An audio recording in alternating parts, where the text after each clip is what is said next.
সদ্যঘোষিত অসম লোকসেৱা আয়োগৰ অধীনত অনুষ্ঠিত পৰীক্ষাত উত্তীৰ্ণ হৈ সহকাৰী কাননিক বিষয়াৰ ৭ নং স্থান পাবলৈ সক্ষম হৈছে দৰঙৰ ডিপিলাৰ নিকটৱৰ্তী খতৰা গাঁৱৰ হিমাশ্ৰী চহৰীয়া।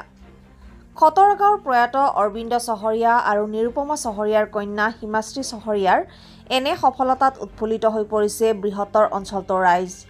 আজি ঐতিহাসিক খতৰা সত্ৰ পৰিচালনা সমিতিৰ সম্পাদক গংগাৰাম বৈশ্য, বিশিষ্ট সাহিত্যিক, অৱসৰপ্ৰাপ্ত শিক্ষক কমলাকান্ত ডেকা প্ৰমুখ্যে সত্ৰ পৰিচালনা সমিতিৰ বিষয়ববীয়াসকলৰ উপৰিও শুভাকাংক্ষী লোকসকল হিমাশ্ৰীৰ বাসগৃহত উপস্থিত হৈ অভিনন্দন জ্ঞাপন কৰিছে।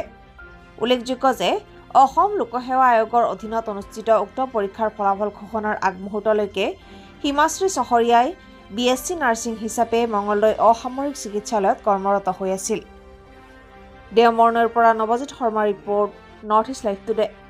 হিমাশ্ৰী চহৰীয়াই সদ্য ঘোষিত APSC পৰীক্ষাত এছিষ্টেণ্ট অডিট অফিচাৰ হিচাপে নিযুক্তিৰ বাবে বাছনিভুক্ত হৈছে। এই খবৰটো খতৰা সত্ৰ আৰু খতৰা গাঁওবাসীৰ কাৰণে অত্যন্ত আনন্দদায়ক বাৰ্তা, কাৰণ এই প্ৰথমবাৰৰ কাৰণে খতৰা গাঁৱৰ পৰা APSC উত্তীৰ্ণ প্ৰাৰ্থী আমি পালোঁ। খতৰা সত্ৰসমূহৰ অন্তৰ্ভুক্ত আমাৰ পৰিয়ালৰ ভিতৰতে লগতে খতৰা গাঁৱৰ ভিতৰত এইটোৱেই হৈছে APSCৰ প্ৰথম ৰেকৰ্ড। আমি আশা কৰিছোঁ হিমাশ্ৰীৰ এই অভিলেখে আমাৰ নতুন চাম যুৱক যুৱতীক APSCৰ দৰে কঠিন পৰীক্ষা এটাত অৱতীৰ্ণ হ'বৰ কাৰণে মানসিকভাৱে উৎসাহ যোগাব। তেওঁ যথেষ্ট কষ্ট কৰি পঢ়া শুনা কৰিছিল। উচ্চ মাধ্যমিক বিদ্যালয় আৰু উচ্চতৰ মাধ্যমিক বিদ্যালয়ত তেখেতে যথেষ্ট সমস্যাৰ মাজেদি অৱতীৰ্ণ হৈছিল, কিন্তু আশা কৰা ধৰণে তেখেতে ফলাফল লাভ কৰিছিল। শেহতীয়াকৈ BSc নাৰ্ছিং কোৰ্চ সম্পূৰ্ণ কৰি মঙলদৈ চিভিল হস্পিটেলত তেওঁ কৰ্মৰত হৈ আছিল ষ্টাফ নাৰ্ছ হিচাপে। মাত্ৰ 2 মাহৰ পিছতে এতিয়া আমি এই শুভ সংবাদটো পালোঁ যে তেওঁ BSc উত্তীৰ্ণ হ'ল।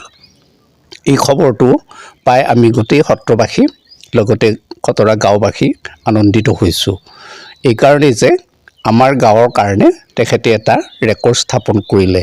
আমি এতিয়া গৌৰৱ কৰিব পাৰিম যে খতৰা গাঁৱতো APSC উত্তীৰ্ণ পৰীক্ষাৰ্থী ওলাইছে। সদ্যঘোষিত অসম লোকসেৱা আয়োগৰ পৰীক্ষাত উত্তীৰ্ণ হৈ আছাম অডিট ছাৰ্ভিচৰ আণ্ডাৰত এছিষ্টেণ্ট অডিট অফিচাৰ হিচাপে 7th পজিশ্যন লাভ কৰিবলৈ সক্ষম হৈছোঁ। এইটো মোৰ কাৰণে এটা অত্যন্ত আনন্দিত হ'ব লগা খবৰ। কেৱল মোৰ বাবে নহয়, মোৰ সমগ্ৰ পৰিয়ালৰ বাবে, লগতে মোৰ অঞ্চলবাসীৰ বাবে, খতৰা সত্ৰৰ এগৰাকী বাসিন্দা হিচাপে খতৰা গাঁৱৰ কাৰণে এটা গৌৰৱৰ খবৰ, আনন্দিত হ'ব লগা খবৰ। মই খুব আনন্দিত হৈছোঁ। লগতে এই ক্ষেত্ৰত মই অকল মোৰ নিজৰ কথাকে ক'ব নিবিচাৰোঁ। মোৰ দেউতা বৰ্তমান নাই যদিও মই তেখেতৰ নাম নিশ্চয় ল'ব লাগিব এই ক্ষেত্ৰত। মোৰ ঘৰৰ পৰিয়ালবৰ্গ, মোৰ অঞ্চলৰ গোটেই মানুহখিনি, মোৰ শিক্ষাগুৰু, মোৰ সহকৰ্মী, সকলোৰে পৰা মই যথেষ্টখিনি সাহস আৰু উৎসাহ পাইছোঁ। আজিৰ দিনটোত মোৰ কাৰণে সঁচাকৈ এটা ভাল লগা খবৰ। বহুখিনি ষ্ট্ৰাগলৰ পাছত মই এই পৰ্যায়ত উপনীত হ'ব পাৰিছোঁ। ইয়াতকৈ যাতে আৰু আগলৈ ভাল কৰিব পাৰোঁ, তাৰ বাবে মই সদায় চেষ্টা অব্যাহত ৰাখিম। যি মই উত্তীৰ্ণ হ'ব পাৰিছোঁ তাৰ বাবে মই সকলোৰে ওচৰত কৃতজ্ঞতা জ্ঞাপন কৰিছোঁ, আৰু ভৱিষ্যতে যাতে মই এগৰাকী ভাল বিষয়া হিচাপত মই মানুহৰ বাবে কাম কৰি যাব পাৰোঁ, মই মোৰ দায়িত্ব যাতে ভালদৰে পালন কৰি যাব পাৰোঁ, তাৰ বাবে সকলোৰে পৰা আশীৰ্বাদ বিচাৰিছোঁ।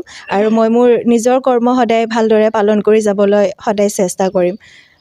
ছোৱালীটো এনেকুৱাকৈ পাছ কৰিব বুলি ভাবিছিলোঁ মই, হ'লেও মোৰ মনৰ আশাটো পূৰণ হৈছে। দেউতাকৰো বহুত আশা কৰিছিলে, তথাপিতো দেচোন য'তে আছে তেওঁ শান্তিত থাকক, দূৰৰ পৰাই চাই থাকক।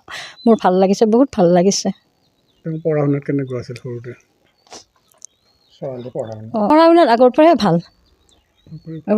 মই তাৰমানে পঢ় বুলি ক'ব নালাগে, তাৰমানে নিজৰ ইচ্ছামতে তাই ধুনীয়াকৈ পঢ়ি থাকে, বেলেগ আৰু মনোযোগ নাই, খালি পঢ়াতে ব্যস্ত। সেইকাৰণে মই বহুত আনন্দিত হৈছোঁ। মই দেউতাক নাই যেতিয়াই মই তাৰমানে ছোৱালীটোৱে মোক এতিয়া তাৰমানে সুখৰে এইটো কঢ়িয়াই আনিছে।